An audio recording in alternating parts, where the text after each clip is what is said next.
in existing societies where we already have these rules, workers are entitled to time and a half. Generally, reductions in hours have been tied with increases in pay.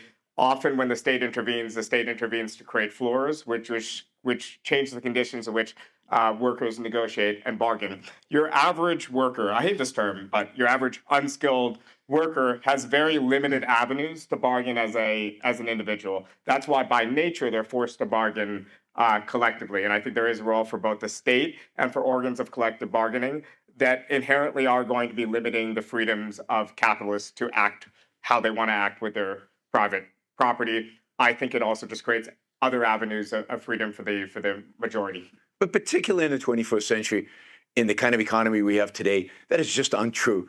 I mean, in Silicon Valley, who has the power? It is the worker or the employer in terms of flexibility in moving around and determining rates. I mean, the number of job hoppers in Silicon Valley among workers, right? The worker. And of course, more and more people are exactly that. Fewer and fewer people are doing the kind of work that maybe the average worker did in the past. So, and yes, workers should be able to legally join together and negotiate jointly, as long as it's voluntary, as long as there's no coercion of force being involved there. So I don't see it as any kind of imposition. And look, what we don't have is, what we know is, when we get freedom, we get increased productivity.